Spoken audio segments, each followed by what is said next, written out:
그 앞에 이 그림은 그 플라톤의 향년 그 그림을 실제로 그린 작품입니다. 이 굉장히 뭐 오래된 연도를 제가 기억을 못하고 왔는데 오래된 작품이긴 하지만 굉장히 선명하죠. 그 향년이라고 하는 말이 이름은 향년이라고 이렇게 일본 사람들이 저렇게 써서 그러는데 실제로 우리가 뭐 이름을 지으면 저보다 더 좀 부드럽게 좀 지었을 것 같은데 이 심포지엄이라고 하는 말이 지금은 뭐 학술 활동이나 뭐 이런 것들 심포지엄이라고 그러죠. 근데 저 내용을 가만히 보면은 옛날 고대 그리스 시절에는 저렇게 남자들끼리 한 서너 명에서부터 한 7, 8명 이렇게 모여가지고 술 한잔 하는 게 근데 심포지엄입니다. 그래서 가벼운 술자리입니다.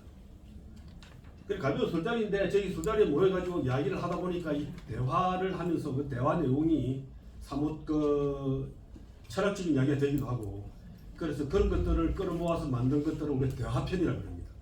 그 다이얼로그라고 그러는 이 대화편은 그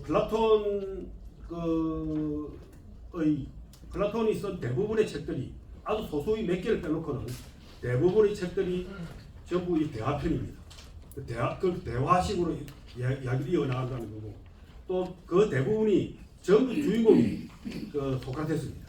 거의 한두 개 빼놓고는 소크라테스가 등장해서 여러 사람들과 이 심포지엄 형태로 대화를 나누는 겁니다. 그럼 일단 시작해서 소크라테스를 좀 알고 넘어가야겠죠. 소크라테스는 BC 469년에서 399년까지인데 그러니까 공자보다는 한 몇십 년 뒤에 태어났고 맹자보다는 조금 일찍 태어났습니다. 이 뭐 소크라테스 워낙 여러분들이 잘 알죠. 네 자신을 알라 뭐 이런 이야기 많이 들어보셨을 테고요. 자신의 이제 무지를 인정하고 여기 이 책 말고 다른 소크라테스의 변론이라는 책에 소크라테스가 이제 재판을 받으면서 당신 보고 이야기를 하라 그러니까 이제 소크라테스가 변론을 합니다. 그 소크라테스 어폴로지라는 그인데 거기서 이렇게 이야기합니다. 그리 자기가 자기 친구가 신탁을 받아오니까 신탁을 받으러 가가지고 이 그리스가 아니고 아테네에서 가장 지혜로운 사람이 누구냐라고 하니까 소크라테스라고 한 겁니다. 그리고 소크라테스 이야기를 하니까 소크라테스가 그 말 도저히 못 믿겠다. 내보다 또 더 지혜로운 사람이 없을 수가 있나. 이렇게 하면서 그 아테네를 돌아다니면서 질문을 합니다. 질문을 이렇게 물어보니까 그러고 나서는 이 소크라테스가 깨닫습니다. 나는 내가 모른다는 건 알겠는데 이 사람들은 자기들이 모른다는 것도 모른다. 이제 그렇게 해서 그렇게 질문하다면 사람들의 그 심장을 후입하으니까 얼마나 많은 그 적을 만들었겠습니까? 그래서 그게 이 소크라테스가 마지막에 이게 죽게 되는 원인이 되기도 합니다. 그러니까 이 책 내에서 어떤 이야기가 나오는 반성 없는 삶은 살 가치가 없다라든지 또 다른 책에서는 너 자신을 알라 뭐 이런 이야기도 있습니다. 이 소크라테스가 이제 그 아테네를 돌아다니면서 사람들에게 질문을 하고 다니고 이렇게 하니까 사람들이 뭐라고 하면 소크라테스를 아테네의 등해라고 하겠습니다. 이 등해가 뭐냐면 쇠팔입니다. 쇠팔이라는 것은 소에 이래 등에를 많이 붙죠. 우리가 어릴 때 소무기로 가면 소에 붙은 쇠팔이를 쫓아보내기 위해서 풀러가지고 등을 긁어주기도 하고 그럽니다. 이 쇠팔이가 얼마나 귀찮습니까? 그래서 그만큼 아테네 사람들을 귀찮게 했다는 뜻에서 아테네의 등해라고 그럽니다.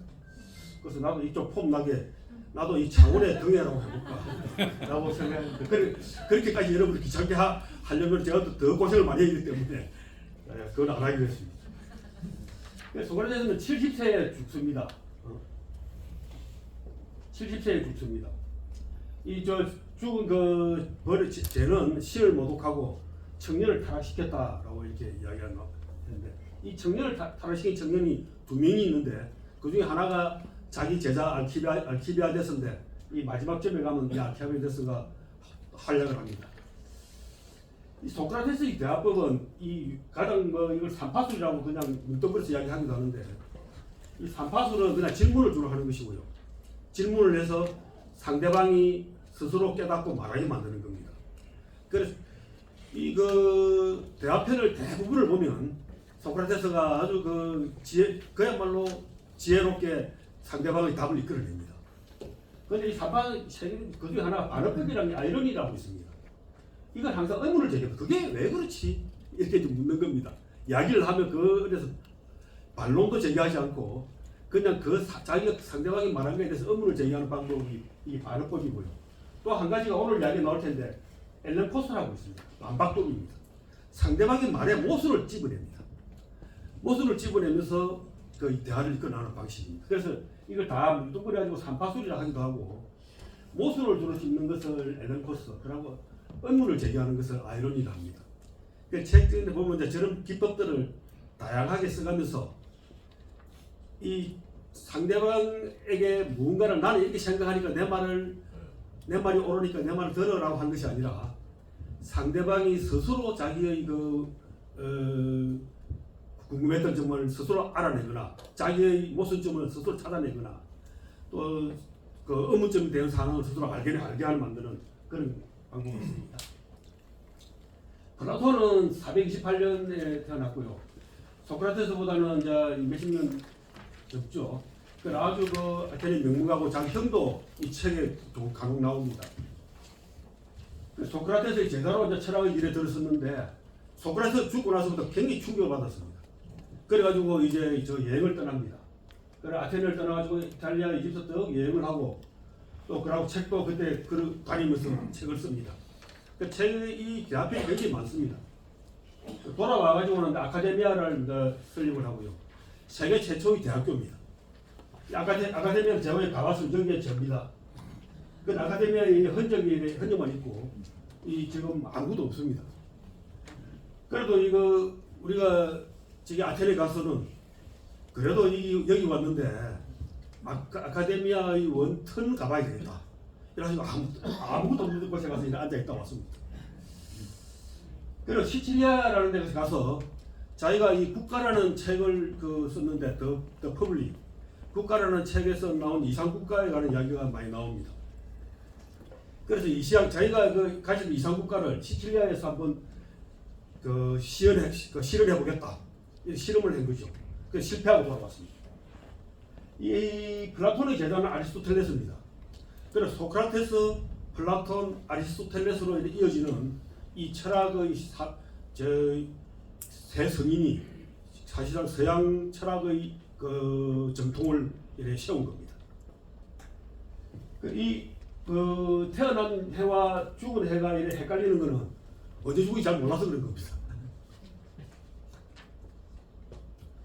플라톤의 저서가 이제 주어졌습니다. 이거 말고는 한 두세 개밖에 더 없습니다. 여러분 읽어보신 책도 있을 텐데요. 이 국가가 가장 그래도 유명하죠. 이거는 정의란 무엇인가에 대해서 아주 심도 있게 다투고 있고, 그리고 이상국가가 어떤 것이 이상국가인가, 철학자가 다스리는 국가가 이상국가다 하고 이야기를 합니다. 이 정의에 관해서 굉장히 많은 논란을 합니다. 굉장히 재밌습니다. 조금 관심 있는 분들은 한번 꼭 보시고요. 여기에는 여러 가지 비유도 많이 나옵니다. 동굴의 비유라든지 이런 것들 나오는데 굉장히 재밌고요. 다음에 언젠가 한번 여러분 이걸 가지고도 제가 여러분들 앞에 또 한번 설명을 드리도록 하겠습니다. 향년은 오늘 하고 있는 향년이고, 파일론은 이제 이 죽음을 앞두고, 그럼 죽음은 어떻게 되는가 하는 죽음과 관련되는 이야기를 하는데 이것도 굉장히 또 재밌습니다. 소크라테스가 죽음을 도저히 겁내지 않고, 그러니까 저 뒤에 크리톤에서 나오는데 소크라테스로 도망을 가자 합니다. 탈옥을 하고. 그리고 또 여러 가지 사람들 이야기 나오지만 자기는 죽음을 담담하게 받아들입니다. 왜 그러냐면 이제 들어보면 영혼이라는 것은 불멸한다. 영혼은 사라지지 않는다 하는 그것이 얘기를 합니다. 이 변명은 자기가 고발자들과 이래 대질신문을 하는 데서 자기 변론을 하는 거고요. 그 외에는 제가 저도 이게 파이도로스, 고르기아스 이런 거 나머지는 안 읽어봤습니다. 크리톤은 이제 소크라테스 친구인데 이 탈옥 문제하고 악법도 법이다 이런 말은 없지만 그와 비슷한 취지로 탈옥을 하지 않습니다. 자, 그리고 플라톤의 저서가 이렇게 쭉 많다. 그럼 이것들이 우리가 알게 모르게 이 사이에서 들은 것들이 아마 여러분들 많이 있을 겁니다.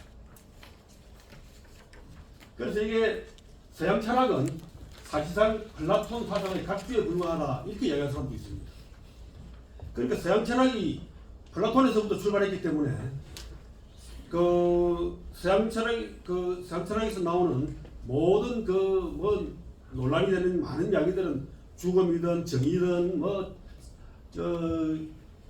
여러 그 국가에 대한 이상적인 국가라든 이런 것들 모두가 거의 그 플라톤 사상을 각주 줄을 다른 게 불과하다 이렇게 이야기하고 있습니다.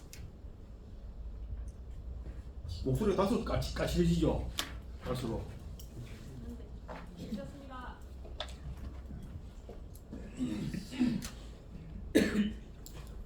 자, 이 학년 이 심포지엄이 시작되는 그 배경을 말씀드리면 이 아가톤이라는 사람이 이 비극 작가입니다.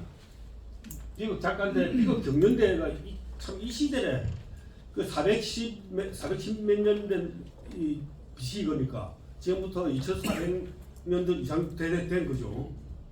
그 시절에 저는 그 희극이라든지 그러니까 비극이든 이런 것들을 경연대회가 있었다는 겁니다. 그래서 지금 이 책을 읽어보면은 책 자체의 전체적인 줄거리의 흐름이 보면은 굉장히 현재의 그 소설 기법과 전혀 뒤처지지 않는 옛날의 그 시절임에도 불구하고 굉장히 탄탄합니다. 그런데 경연대회가 있었기 때문에 그랬던 것 같아요. 이 아가톤이 우승을 해가지고 축하 술 파티가 벌어진 겁니다. 그런데 이날 벌어진 게 아니고 그 전날 먼저 벌어졌습니다. 그래서 술이 전부 다 제가 엉망이 된 거죠. 그럼 다음날 또 해가지고 이 사람들은 이 심포지엄을 한번 하루에 끝내는 게 아닌 모양입니다. 며칠씩 하는 것 같습니다. 옛날에 뭐 잔치를 벌이고 뭐 사활을 벌이고 한다는 우리 뭐 그런 것도 있었죠. 그러니까 이렇게 다음 날은 이제 그 전날 술이 이제 이 많이 취했으니까 오늘은 우리 술 좀 그만 먹자. 대신에 사랑의 신 에로스를 차례로 찬양하기로 하자. 이렇게 이제 그 에릭시마코스가 제안을 합니다. 그러니까 이제 술을 좀 그만 먹고 이야기를 좀 하자 되는 거죠. 그래서 에릭시마코스의 제안으로 이 에로스를 찬양하는 것을 돌아가면서 하기로 약속을 합니다. 그런데 그 심포지엄은 어떻게 구성되어 있냐면 그 이야기한 것을 그냥 옮긴 게 아니고 거기에 있던 사람이 아리스토데모스라는 사람이 그 내용을 갖다가 아폴로도로스라는 사람에게 이야기를 하고 아폴로도로스를 또 제3자에게 또 다시 이야기하는 그런 형태로 이야기하고 있습니다. 그래서 이거 왜 그런 식으로 그 자리에 앉아서 그 자리에서 들은 이야기를 그대로 쓰면 될 텐데 거기서 있던 사람이 다른 사람에게 이야기하고 다른 사람이 이야기하고 또 다른 사람이 이야기하는 이런 형태로 왜 이렇게 구성을 했을까? 그러니까 그럼 왜 그랬을까 하고 보니까 이 사랑이라는 개념은 세월이 지나도 변하지 않는 아주 귀중한 가치니까 우리가 주장하는 변하지 않는 가치 그렇기 때문에 전달을 해가면서도 그것이 그 뜻이 여기서 말하고자 하는 것이 똑같이 이어진다 하는 이야기를 그렇게 설명해 놨는 것을 봤습니다. 자, 이런 사람들이 등장합니다. 당연히 소크라테스가 등장을 하고요. 이 아가톤은 집주인이고 상을 받은 사람입니다. 파이드로스, 파우사니아스, 에릭시마코스, 아리스토파네스, 그리고 알키비아데스, 디오티마에 나오는데 이 디오티마는 실제로 등장한 건 아니고 소크라테스의 말을 통해서 등장을 했고요. 알키비아데스는 마지막에 나타납니다. 근데 이제 연설의 순서는 파이드로스, 파우사니아스, 에릭시마코스, 아리스토파네스, 그 다음에 아가톤, 그 다음에 소크라테스 이런 식으로 넘어갑니다. 이 사람들은 일일이 다 설명을 하기는 그렇고요. 제가 다 알지만 파이드로스라는 독자적인 따로 책이 있습니다. 그 플라톤이 지은 책이죠. 아리스토파네스는 또 희극 작가인데 여러 군데서 또 많이 나옵니다.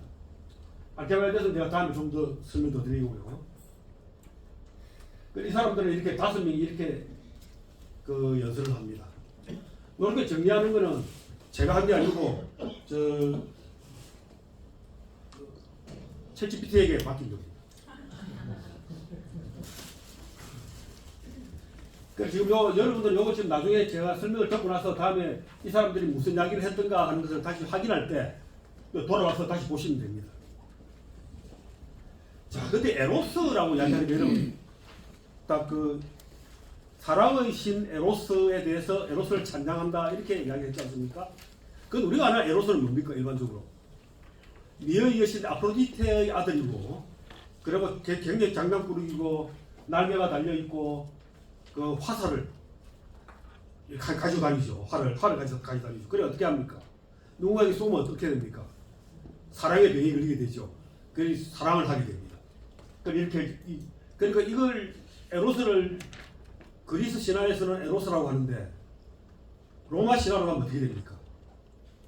로마 신화로 큐피드가 되죠. 큐피드의 화살. 예. 바로 그게 에로스가 큐피드입니다. 이렇게 지금 그러니까 아프로디테 미의 여신 아프로디테의 아들이 참 그 미의 여신이 그리스로 가면 로마로 가면 어떻게 됩니까? 비너스가 되잖아요. 그죠? 비너스의 아들 큐피드고 여기는 아프로디테의 아들 에로스입니다. 이렇게 나타나는데 이게 이제 또 한 가지는 프시케와의 그 신화에도 나옵니다. 여러분 그 프시케 신화는 들어보셨습니까? 그 프시케 신화가 이 에로스가 성인이 된 에로스가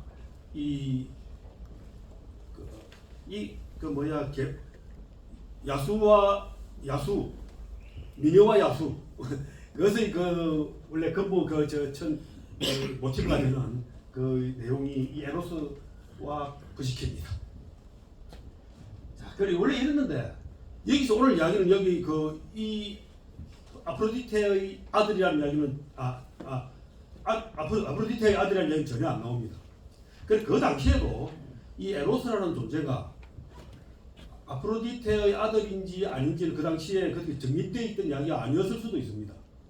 그리고 여기서는 이제 에로스가 굉장히 다양한 모습으로 정의됩니다. 처음부터 보면은 하이드로스는 이렇게 이야기합니다. 에로스는 가장 오래되고 또 모든 신들보다 앞서 존재했던 고귀한 신이다. 그러니까 누가 만드는 게 아니다. 누구로부터 태어난 게 아니다. 그러니까 옛날에 태초에는 세상이 어떻겠습니까? 태초에는 이 가오스 혼돈이 있었고 대지가 있었습니다. 가이아가. 이것과 함께 에로스가 있었다는 겁니다. 그리고 혼돈과 대지가 있고 그 속에 에로스가 있어가지고 에로스가 모든 것을 생성하게 만들었다는 겁니다. 이거는 에로스는 생명을 만들어내는 존재입니다. 이 이야기가 어디에 있냐면 헤로도토스의 신통기에 나옵니다. 이렇게 해서 이 에로스는 이때부터 존재했던 것이다. 이 에로스가 인간에게 가장 축복의 근원인데 이것이 고결함과 용기를 불어넣었다. 이 에로스라고 하는 것은 인간의 마음속에 어떤 용기를 불어넣어가지고 사랑을 위해서는 무엇이든지 할 수 있게 만들었다. 이겁니다. 그래서 사랑하는 사람에게는 좋은 연인이 있고 연인에게는 좋은 사랑이 있다. 이거죠. 그래서 예를 어떻게 하냐면 페라이의 왕 아드메토스를 위해서 그 왕비인 알케스테이스가 대신 죽습니다. 그런데 이 이야기는 어떠냐면 아드메토스라는 이 왕이 이래 죽음의 신으로부터 이야기를 듣습니다. 당신을 위해서 죽어줄 사람이 있다면 당연히 살 수 있는데 당신을 위해서 죽어줄 수 있는 사람은 없다면 당신을 죽는다. 이러니까 지금 살고 싶을 거 아닙니까? 그래서 살고 싶으니까 밑에 사람들에게 이야기해도 아무도 들어주지 않고 엄마, 아버지한테 가서 이야기해도 자기를 위해서 대신 죽어주겠다 소리 안 하는 겁니다. 그래서 자기 왕비인 알케스티스가 내가 죽어주리다. 대신에 아들이나 잘 키우소. 이렇게 해서 죽으려고 합니다. 그런 이야기가 있고요. 그 다음에 또 아킬레우스가 친구 파트로크로스를 위해서 죽음을 무릅쓴 이야기도 있죠. 트로이 전쟁 마지막에 아킬레우스가 아가멤논하고 사이가 틀어져가지고 안 싸우겠다 나는 이제 그래서 돌아갈 거야. 그래가지고 전쟁을 안 합니다. 그러니까 이 헥토르가 트로이의 헥토르가 와가지고 이쪽 그리스 병사들을 마구 살육을 합니다.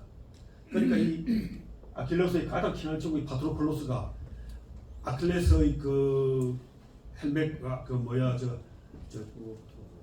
투구와 이 옷을 입고 갑옷을 입고 이제 나가지고 싸우다 죽습니다. 그러니까 이 아키오네우스가 화가 나가지고 나가서 이 헤토를 죽여버립니다.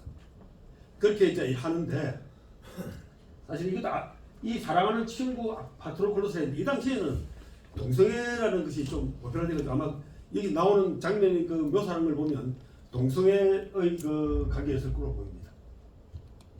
그래서 이 파이드로스가 이 그 설명하는 것은 사랑의 힘이야말로 가장 큰 용기와 덕을 이끌어낸다.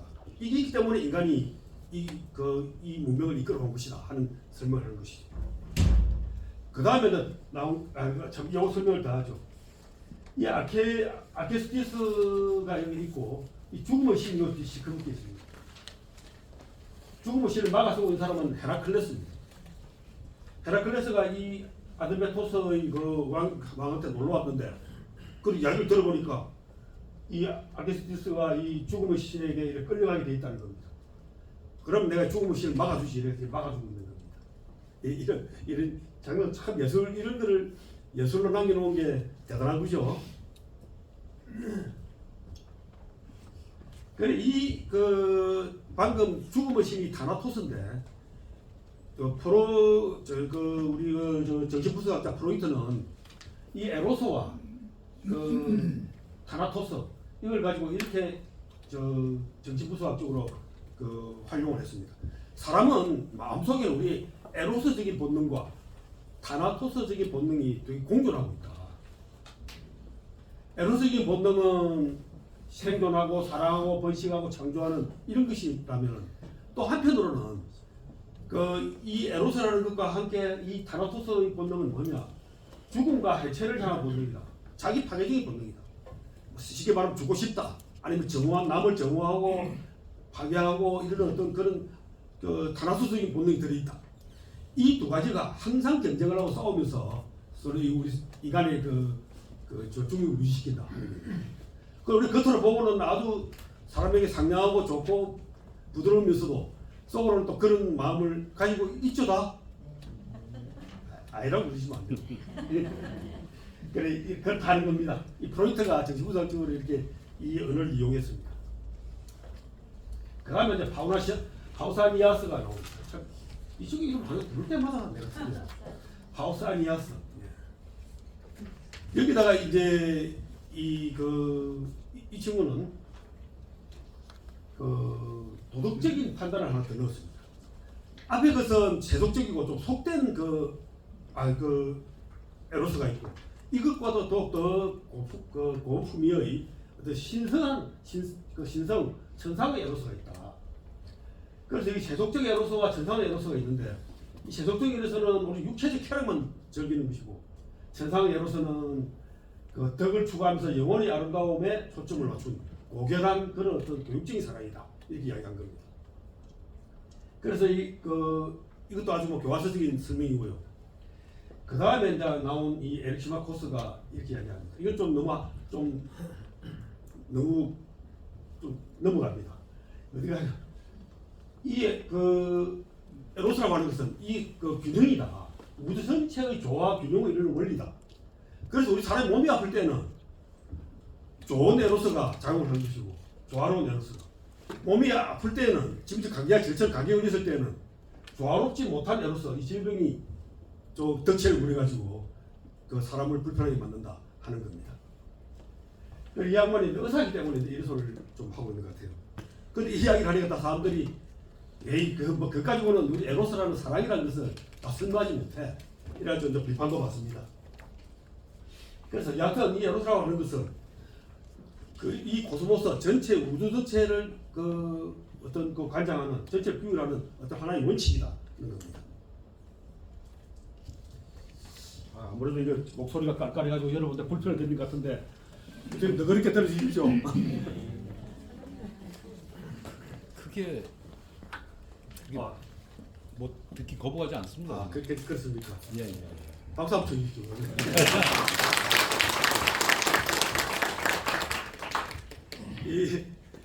여러분을 모시고 이렇게 이야기할 때는 제가 최상의 상태에서 여러분들에게 이렇게 참 편하게 전달되도록 해드려야 되는데 좀 버벅대거나 소리가 까칠하거나 이러면 굉장히 참 죄송스럽습니다.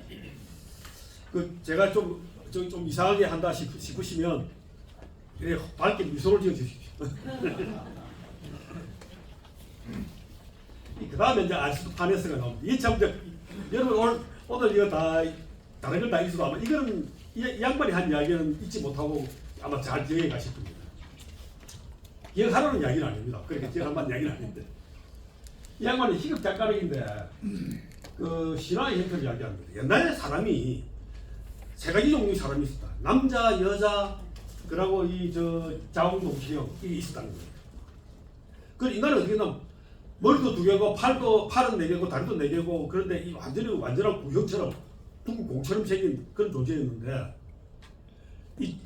그 남성형은 남자와 남자가 두 개 하나 붙어 있는 거고 여성형은 여자와 여자가 두 개 붙어 있는 거고 자웅동체형은 남성과 여성이 두 개 붙어 가지고 완전한 공처럼 하나가 존재였다.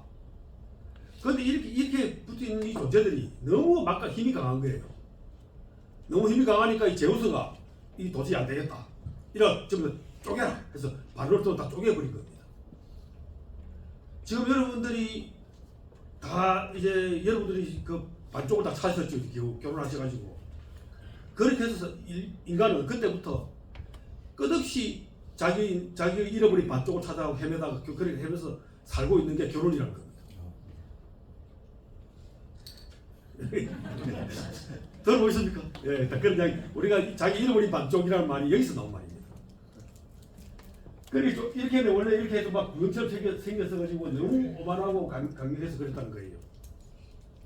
그래서 이 자신의 반쪽을 찾아서 그 완전성을 얻으려 하는 이 본능 이게 에로스다 라고 이제 이야기를 하는 겁니다. 맞습니까 여러분? 네, 이것도 어느 한 일부 이야기가 되지만 이 이야기가 나온 근거가 여기입니다. 이 향년 여기서 나온 이야기입니다. 내가 다 들어보셨을 텐데. 그 다음에 이제 마지막으로 이 집 주인 아가톤이 이제 나옵니다. 아가톤은 뭐 아주 그냥 찬사만 합니다. 에로스는 모든 미덕을 가진 신이다. 신이라고 이야기합니다. 이제 그래서 이 신이라는 부분에 대해서 이제 사람들이 자꾸 이제 그 소크라테스가 굉장히 민감하게 반응을 합니다. 자, 에로스는 신들 중에서 가장 젊고 아름답다. 그 영원한 전문가 아름다움을 가지고 있다는 겁니다. 그러니까 우리가 그 사랑을 추구하는 것은 영원한 젊음과 아름다움 이것이 그 모티브라는 겁니다. 그리고 에로스는 덕과 미의 원천이다. 에로스의 출현으로 신들과 인간 세계의 우정, 조화, 평화 이런 게 생겨났고 삶의 모든 그 선하고 아름다운 것들은 사랑이 시작되는 곳이다. 이렇게 합니다. 그리고 에로스 자체는 최고의 덕을 가지고 있다. 정의, 절제, 용기, 지혜 이런 모든 미덕을 다 지니고 있다. 그리고 에로스는 세상을 아름답게 만든다. 이런 것들에서 에로스는 그 완벽한 신이다. 라는 것을 지금 그 아가톤이 주장을 합니다. 그래서 이제 이 소설의 구성, 이 작품의 소설의 구성이 이제 아가톤의 말을 받아가지고 소크라테스가 이제 이야기하는 걸로 나옵니다. 소크라테스가 이제 이 그 문답적 반박법, 이걸 논리 모습을 지적하는 거죠. 사랑이란 항상 무언가를 갈구하는 것인데, 그래서 갈구한다는 것은 자신에게 없는 것을 갈구하는 것이다. 그래 만약에 에로스가 전부 다 완전히 다 가지고 있다면 그건 문제가 있지 않냐 그죠? 그래서 이거는 뭔가 자신에게 없는 것을 향한 욕망, 그 사랑이란 결핍이다. 뭔가 모자라기 때문에 뭔가 찾는 것이다. 그럼 에로스가 그다처럼 아름다움 가 있다고 했는데, 그럼 아름다움을 에로스는 추구할 필요가 없다. 그래서 에로스는 아름다움을 욕망하지 않아야 한다. 지가 정말 아름다움을 가지고 있다는 거야. 우리 아름다운 여성들은 다 더 아름다워지고 싶지 않으신 거죠? 얘기했습니다.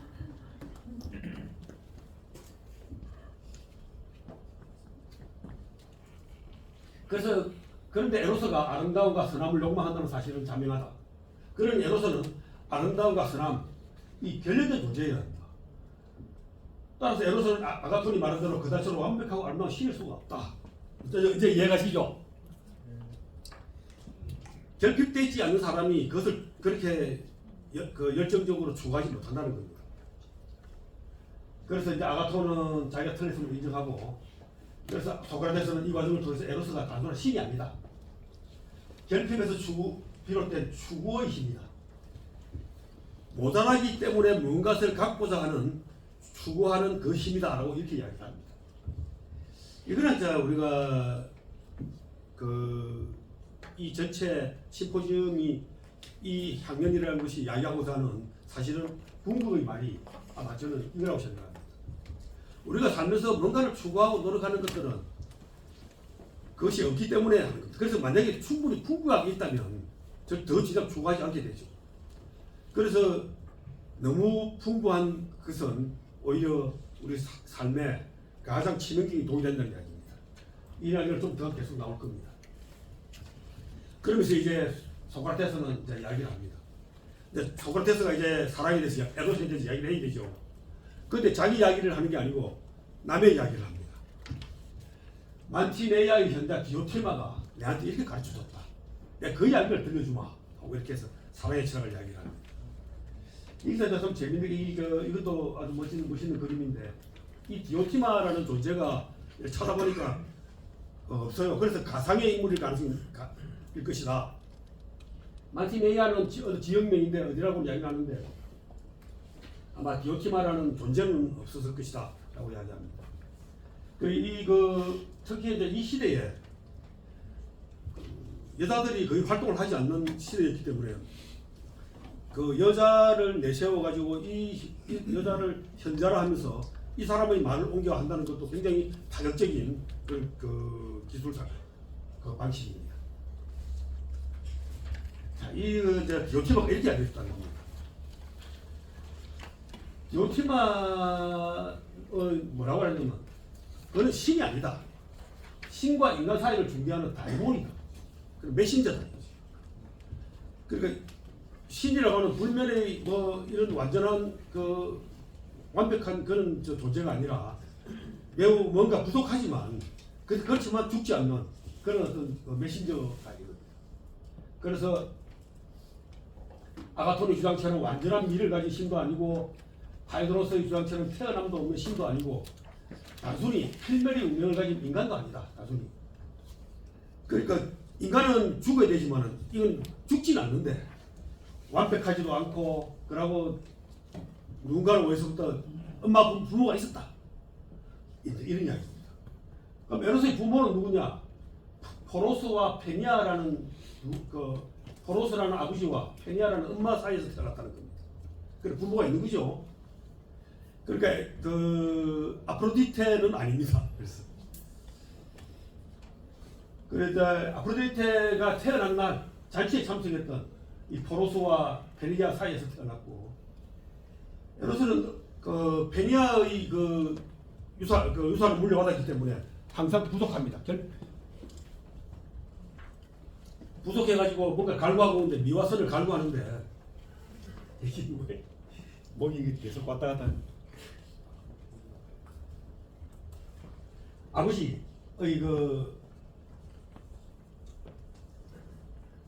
아버지의 유산을 받아가지고 아버지가 이 풍요와 자원이 있지만 이게 또 지혜가 있습니다.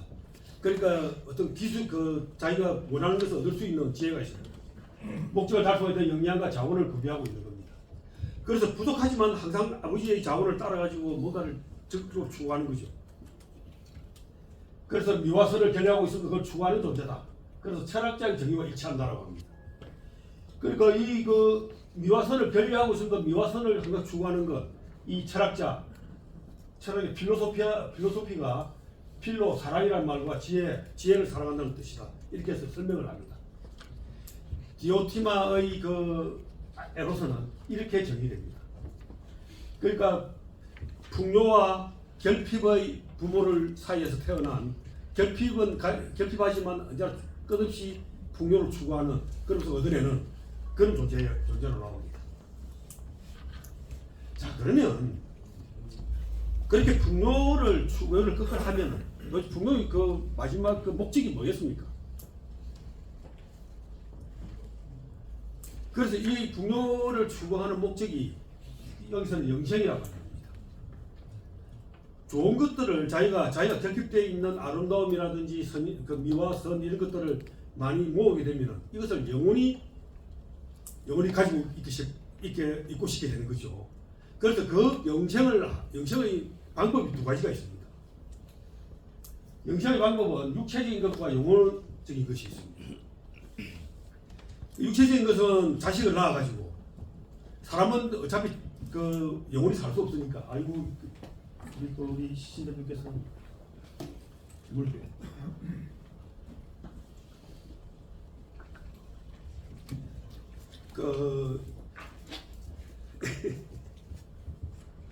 아이고 감사합니다. 고추줍니다. 예. 이래 돈을 주시고 이래야 됩니다. 그 아름다운 것에 대한 추구를 하는 궁극적인 그 결과는 역시 이것을 더욱더 영원히 존속하게 유지되게 하는 것이죠. 그래서 우리가 사람이 육체적인 것은 자식을 낳아 결혼하는 것도 역시 사랑이 있기 때문에 하는 것이고, 그 사랑의 결과로 탄생한 것이 자신과 마찬가지인데, 그것은 우리가 잘 알고 있는 것이고요. 영혼의 출산은 뭐냐면은 여기 보면은 아름답고 고결하며 잘 양육된 영혼을 만나서 덕에 대한 대화를 나누고 지혜를 낳는 것, 이 자체가 영혼적인 출산입니다. 그리고 이 영혼 정치적 출산은 학문, 예술, 그리고 특히 정치적 문제 해결이나 잘 설계된 법률 제정 등 불면의 정신적 가치와 공동체 질서를 창조함으로써 인정을 얻게 된다. 그리고 지혜를 낳고 덕을 전파하는 것은 단순한 개인의 만족을 넘어선 공동체적 의무로 해석되며, 영생의 최고 형태는 지혜를 통해 타인의 영혼에 덕의 씨앗을 심어주는 행위이다. 이 뒤 마지막 문장이 우리가 지금 하고 있는 거 아니겠습니까? 맞습니까? 네.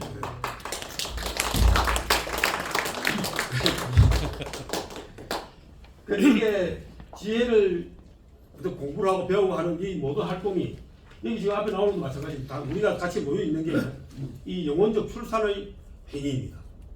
중원자만 제가 좀 더 많이 즐거움을 누리고 있고, 여러분 좀 덜 적게 누리는 편이지만 우리 다 같이 그렇게 하고 있는 이게 영혼의 출산, 영혼적인 출산을 지금 하고 있는 겁니다. 그리고 영혼의 출산, 영혼이 지닌 훌륭한 것들, 지혜, 덕, 예술, 제도 등을 창조해가 세상에 남기며 타인의 영혼에 덕의 씨앗을 심어주는 행위입니다. 여기 예술 하시는 분들도 여기 계신데, 그분들도 마찬가지고, 또 사회적인 질서나 이런 제도나 이런 것이 가미해서 또 더 나은 사회를 만들고자 하는 노력하시는 것, 그것도 역시 마찬가지입니다. 큰일을 하시기 위해서 준비하고 계신 분들이 있으시죠. 그런데 이게 우리가 말하는 우리 포럼은 최상의 영생의 길이다. 자, 그럼 영혼적 출산이 어떻게 이루어지느냐? 일단은 영혼을 잉태해야 됩니다. 영혼은 잉태가 있어야 됩니다. 그러니까 출산이라는 게 그냥 이루어지는 건 아니지 않습니까? 잉태가 좀 돼야 되죠. 뛰어난 영혼을 가진 이들은 내면에 지식, 덕, 창조적인 힘을 뭔가 품고 있다. 아니면 우리가 선천적으로 또는 후천적으로 이렇게 품어야 됩니다. 이들 내면에 담긴 위대한 것들을 세상에 그러면 출산할 욕구가 생기는 거죠. 품고 있으면. 이렇게 공부를 하고 이렇게 하다 보면 내가 무언가의 사회 바깥에 출산을 해야 되겠다 하는 욕구가 생깁니다. 그럼 그걸 그냥 있는 것이 아니고 아름다운 것에 이끌리게 되죠. 영혼으로 임신한 자는 아름다운 영혼과 아름다운 마음씨를 가진 인을 만났을 때 영감을 받고 그 사람과의 대화, 정신적 교류를 통해서 자기 영혼에 있는 덕, 지혜, 철학 등 고귀한 것을 현실에 낳고 산다. 그 사람들에게 대화를 통해서 그런 것을 교류를 하는 거죠. 그러면 이제 이 영혼 출산의 예는 어떻게 되냐? 훌륭한 스승이 제사에게 지식을 심어주거나 시인, 예술가, 법률가 등 위대한 작품을 위대한 작품과 제도로 세상에 남깁니다. 이게 지금 우리 장선자 우리 회장님 같이 미술이나 이런 작품들을 세상에 남기고 또 많은 또 미술가들을 이끌고 가시죠. 그래서 내면에 잉태되는 이제 영원한 가치를 타인과의 아름다운 만남 속에서 출산하게 되는 것입니다. 그런데 출산의 조건이 있습니다. 저절로 되는 것이 아니고 항상 아름다운 속에서 있어야 됩니다. 추앙이나 이제 비루함 속에서는 우리가 그 사랑도 생길 수가 없고 그 에로스라는 게 아름다움에 대한 그 추구하는 그 열정이지 않습니까? 그런데 추함이나 비루함 속에는 이루어질 수 없는 거죠. 그래서 반드시 아름다움, 좀 고결함, 선함, 지적 윤리적 고양감 속에서 자극받아야만 현실화될 수 있다. 우리가 결혼이라는 것도 누구를 특별히 사랑하기 때문에 결혼을 하고 결혼하기 때문에 출산을 하는 경우가 똑같습니다. 자, 그래 이제 이게 여기서 가장 하이라이트가 이 부분입니다. 요티마의 사랑의 사다리입니다. 이제 소크라테스가 이 부분을 갖다가 아주 그 심도 있게 설명을 하는데, 사랑이라고 하는 것이 그냥 하나의 그 어떤 특정의 개념이 아니라 점차적으로 발전해 나가는 그 계단과 같은 것이다. 그래서 제일 첫 단계에서는 어떤 사람에 대한 애정을 느낀 것이다. 한 사람에게 대해서. 어떤 사람의 그 아름다운 그 시체, 몸을 보고 사랑을 느낀 것이다. 이게 아주 최하위의 단계죠. 두 번째 단계에서는 이 사람을 사랑하다 보니까 사람들에게 보편적인 일반적인 그 아름다움이 있더라. 그래서 이걸 갖다가 모든 사람들에게 있는 보편적인 아름다움을 사랑하게 됩니다. 이게 사랑의 대상입니다. 그리고 그것이 또 지나고 나면 사람의 몸보다는 몸 속에 있는, 영혼 속에 있는 마음의 그 영혼의 아름다움이 있다는 거죠. 그걸 추구하게 되는 겁니다. 사람의 외적인 것보다는 내적인 그 어떤 태도라든지 철학이라든지 인격이라든지 그 사람의 사상이라든지 철학이나 이런 부분들이 그 지적인 부분을 영혼의 부분을 더 사랑하게 됩니다. 그런 다음에 이까지 끝나고 나면은 이거 이제 끝이고 나면 이제는 사람이 아닌 이런 사람들이 존재하게 되는 사회, 공동체 여기에 대한 그 사랑을 느끼게 되는 겁니다. 그래서 이건 법과 제도 뭐 이런 것들이죠. 인간관계 우리가 어떤 그 사회에서 일어나는 여러 가지 아름다운 것들이 많이 있죠. 근데 이 단계가 되면 그 다음에 5단계로 올라가게 되는데 5단계는 지적인 어떤 지식과 사유의 그런 그 아름다움입니다.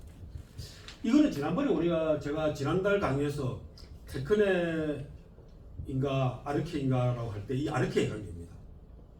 이 아르케는 뭡니까? 모든 세상의 만물의 원리죠. 이렇게 해서 세상의 인간에 대한 사랑을 하고 인간의 어떤 영혼을 사랑하고 공동체를 사랑하고 이렇게 하다 보면 그 다음에는 우리 이 사회가 돌아가는 이 진짜 우리가 하는 이 자연과 만물이 돌아가는 원리가 있습니다. 그걸 아르케라고 그러죠.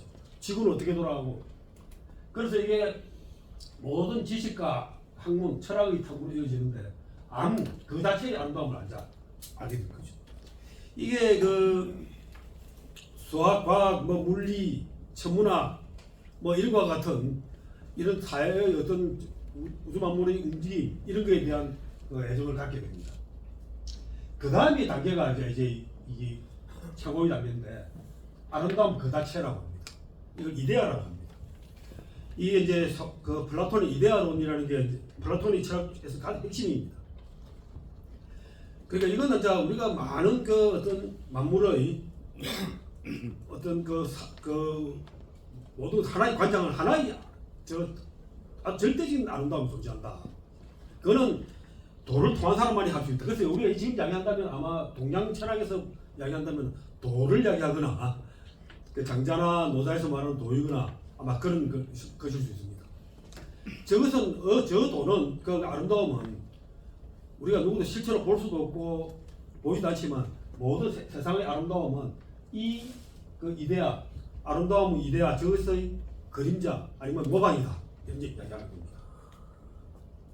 이것은 영원하고 생성되거나 소멸하지도 않고 어떤 관계나 시간을 따라 변하지 않는 절대적인 아름다움입니다. 오로지 이성으로만 접근 가능하고 불변의 진리 자체를 관조하는 것이고 사랑은 신적 경지에 도달하게 되는 것이죠. 그리고 이게 이제 아주 이상적인 절대적인 것인데 그것은 무엇이다라고 설명할 수 없지만 이 세상에 존재하는 모든 아름다움의 어떤 극치다라고 생각하시면 됩니다. 저게 이제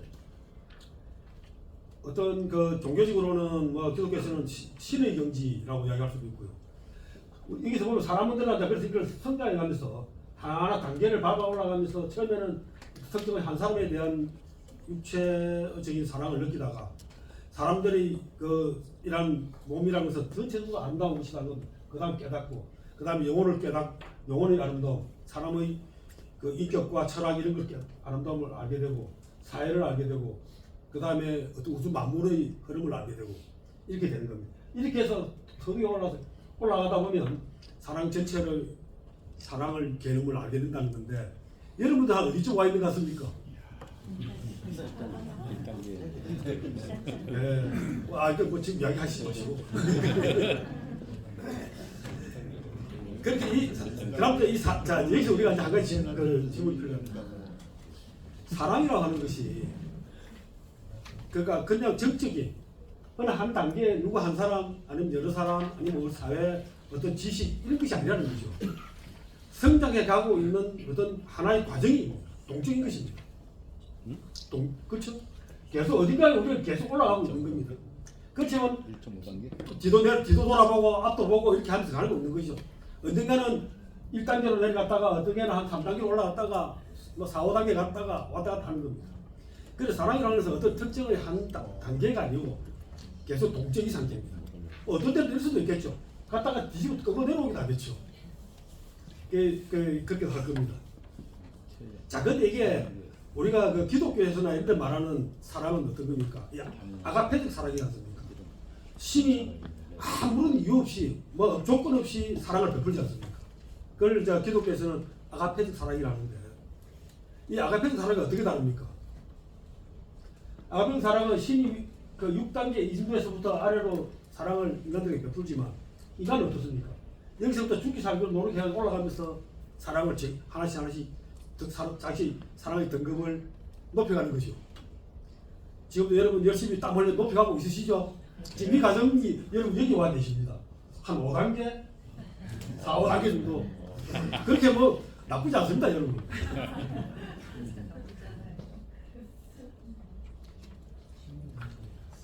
제가 이 밑에서 여러분들이 올라가시라고 막 밀어 올리고 있는 겁니다. 고맙습니다. 예. 자, 근데 이 이야기를 가만히 또 이래 뜯어보면 아침에 내가 보면서 야, 이거 비즈니스와 그 관련해서 생각하면 어떤가 하고 생각해봤습니다. 제가 아침에 그래서 깨달은 것을 여러분이 말씀 한번 드려볼게요. 우리가 비즈니스 처음 시작하면 어떻게 합니까? 혼자서 하지 않습니까? 그죠? 혼자서 그러니까 여기서는 특정인의 안과 몸이라 하지만 혼자서 특정의 어떤 비즈니스를 하나를 가지고 시작을 합니다. 혼자 가지고, 그죠? 이거 해보니까 뭐 식당을 한다 합시다. 혼자 문을 열었습니다. 손님이 많이 와요. 그러면 사람이 좀 더 필요하지 않습니까? 여러 사람을 부릅니다. 같이 일하자. 사람을 불러가 일을 하다 보니까 사람하고 정이 생기죠.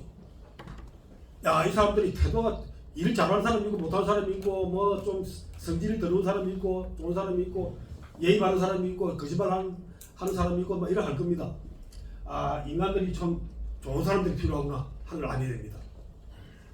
그러게 되면은 이런 사람들을 좋은 사람들에게는 더 기회를 많이 주고 안 좋은 사람들에게는 기회를 덜 주고 이런 사람들을 또 프로모션 해가지고 신나게 일하게 만드는 환경을 만들어야 되지 않겠습니까? 공동체의 법과 제도를 만들어야 되겠죠. 회사의 규칙을 만듭니다.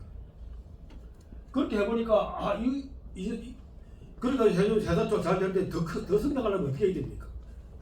이 세상의 비즈니스의 논리, 세상의 그 철학도 좀 배워야겠고, 그리고 경영도 당연히 배워야 되고, 인문학도 좀 알아야 되겠다 하는 이까지 경계에 가지 않겠습니까? 한 5단계로.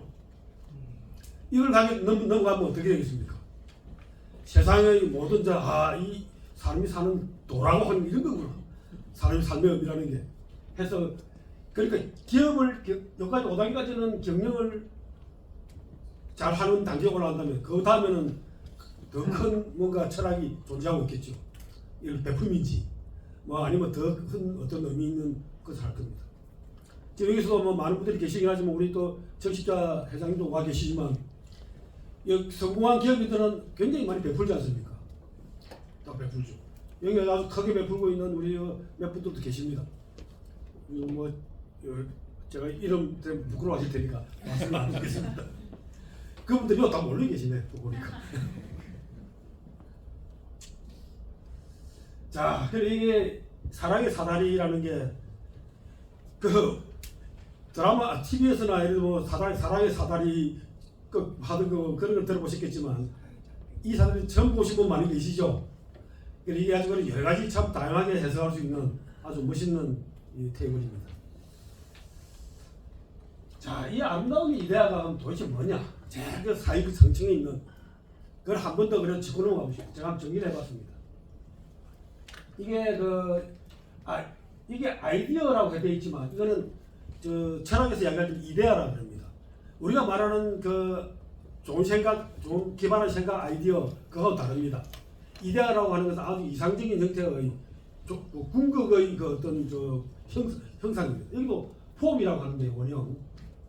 그 아름다움은 그 자체, 그 자체 또는 그것의 이데아, 그것의 그 궁극의 형태, 그걸 이데아 또는 폼이라고 원형이라고 합니다. 그리고 우리가 보고 느끼는 모든 아름다운 것, 사람, 음악, 풍경, 예술작품 등은 진짜 아름다움이 아니다. 그건 진정한 아름다움이 아니고 아름다움의 이데아를 불완전하게 모방한 그림자에 불과하다. 그러니까 뭔가 최선의 아름다움이 있을 텐데 다양한 형태로 모방을 하는 거죠. 우리가 느끼는 아름다움은 우연하고 우연적이고 변덕스러우며 시간 속에 사라지지만 아름다움의 이데아는 생성, 소멸, 증가, 감소도 하지 않고 시간과 공간이 제한받지 않는다. 아름다운 것이 사라진 이후에 비로소 우리가 느끼는데 그게 조화, 비례, 균형, 빛남 이것이 바로 영원한 이데아의 흔적이다. 우리는 그 이데아의 흔적만 보고 왔다. 흔적만. 인간은 오직 이성과 철학적인 사유를 통해서만 이 이데아를 본다. 그러니까 가만히 생각하면 이런 게 아름다움이 이데아겠구나 하고 본다. 감각은 일시적인 매혹을 주지만 철학은 그 묘에 가는 영원한 미를 통찰하게 한다. 이렇게 제가 정리를 했습니다. 저보고 그럼 이데아가 도대체 뭐냐 하고 이런 질문하시면 안 됩니다. 질문하실까 싶으면 다 정리해놨습니다. 저도 설명 다 못합니다. 그래서 아름다움 이데아는 존재론적으로는 모든 아름다움이 근원이며 불변하고 영원히 실제한다. 인식론적으로는 감각적 아름다움을 통해서 이성적으로 이래 파악된다. 감각적 아름다움을 보고 그 흔적을 보고 이성적으로 머릿속에서 파악된다. 그리고 윤리적 의미는 선의 진리로 나아가게 하는 도덕적 정치적 길잡이다. 뭔가가 저 북두시성처럼 뭔가가 존재는 하지만 우리가 잡을 수 없는 것이다. 심리적으로는 영혼을 신의 세계로 해시키는 사랑의 자극이고 미학적으로는 감각을 초월한 조화, 비례, 빛의 원인이다. 이번에 이제 이런 형상, 그러니까 아름다움의 형상, 아름다움의 이데아가 좀 존재하는 거죠. 제가 말하는 형상이란 말과 이데아란 말은 같은 말입니다.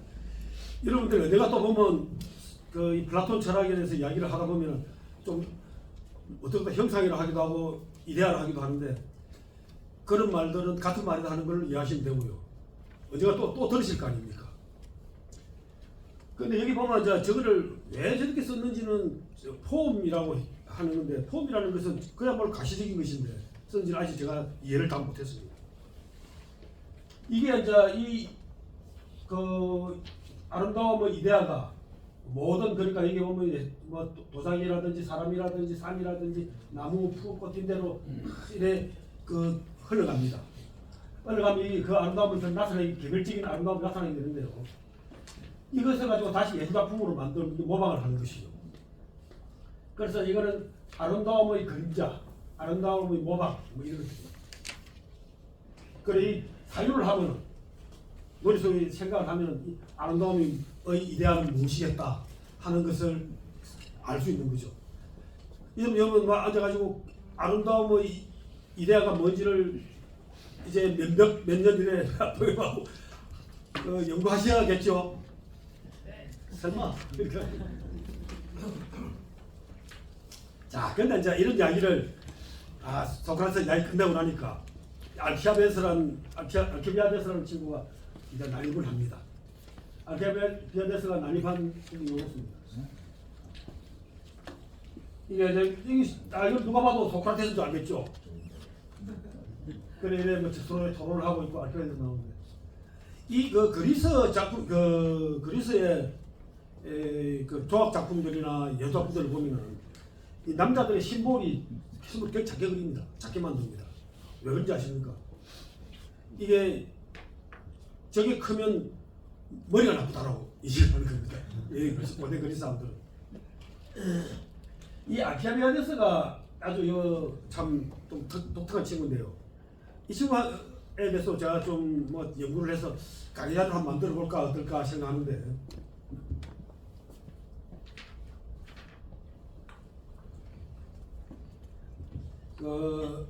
알키비아데스는 소크라테스의 제자이기도 하고 또 같이 전쟁터에서 같이 전쟁도 치렀고 나이 차이는 좀 많이 납니다만 우리가 뭐 그러니까 금수저라고 그러죠. 모든 걸 다 가지고 태어났습니다.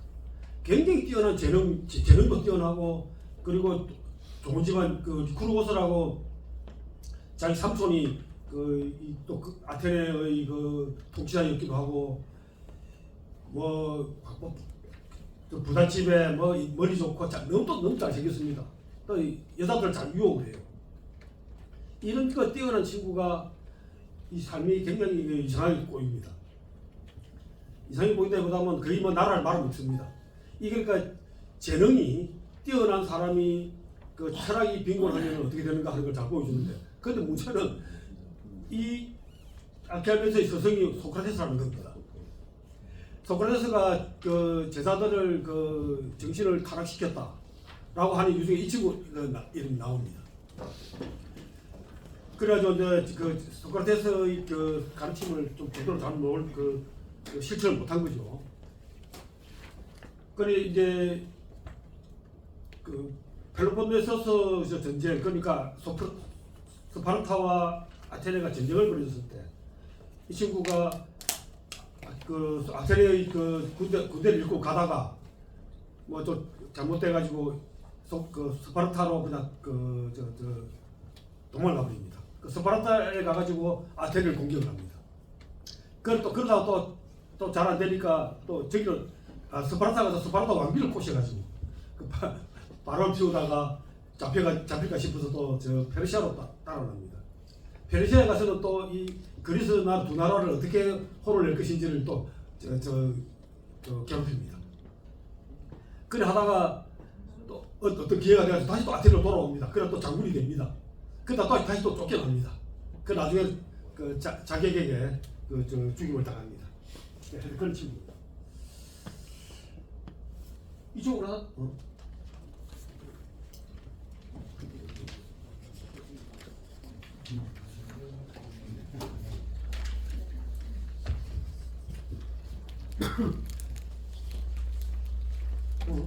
이 화면을 거니까.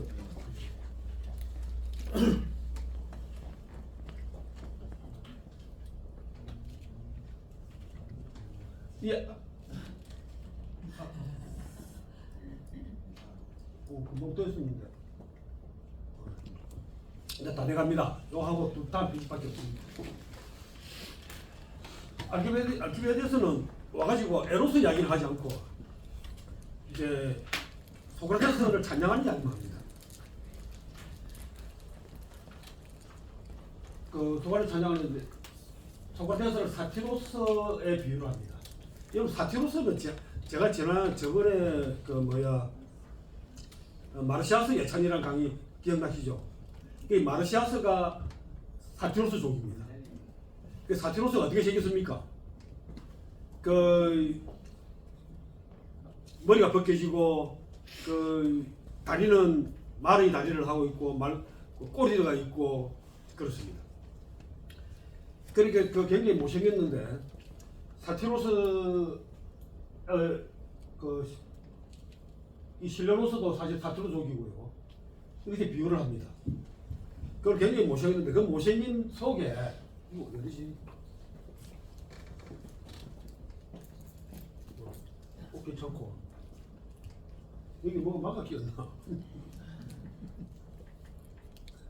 시내에서 조각상의 그 모습은 못생기고 이삭스럽지만 안을 열면은 신성한 조각상을 품고 있듯이 소크라테스는 외모는 매력적이지 않지만 그의 내면에는 경이로운 지혜와 신성함을 담고 있다고 증언을 합니다.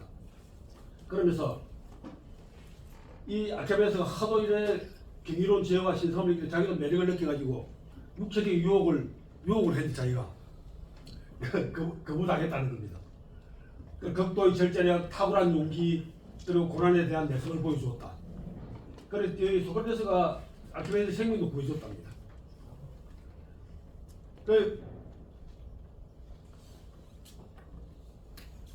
그래서 이 소크라테스가 육체적 쾌락에 소연해가지고 영혼의 아름다움을 추구하는 그 디오티마적인 그 에로스, 그 디오티마의 에로스적인 이상을 실질적으로 보여주는 존재다 이렇게 이야기를 한 겁니다. 저희가 이제 왜 이 이야기를 좀 마지막에 넣었을까라고 생각해봤습니다. 그 디오티마의 그 에로스 사랑의 사다리에서 최고의 경지가 뭐였습니까? 그 미의 아름다움의 이데아 아닙니까? 그래 이게 소크라테스가 가지고 있는 모든 조건들이 보면 그까지는 볼 수 있는 경지까지 가 있는 사람이라는 겁니다. 절제와 유혹과 용기와 이런 모든 것을 다 본인이 가지고 있고 더구나 인간의 육체도 버리고 지혜와 모든 이런 것을 다 초월하고 영혼의 아름다움을 다 추구하고 있다. 그래 그런 것을 보여주기 위해서 이렇게 이야기를 하고 있습니다. 이야기에 대해서는 아키메데스의 마지막 이야기를 넣어가지고 우리가 에로스라고 하는 모든 전체의 철학의 엑기스는 소크라테스라는 철학자의 영혼 속에 다 들어있다 하는 이야기를 마무리 지으려고 아마 플라톤이 자기 스승을 띄우려고 했던 것 같아요. 자, 이제 마지막 정리하겠습니다. 자, 여러분 이제 플라토닉 러버라는 말을 들어보셨죠? 플라토닉 러버가 뭐였습니까? 보통 이렇게 이야기하지 않습니까?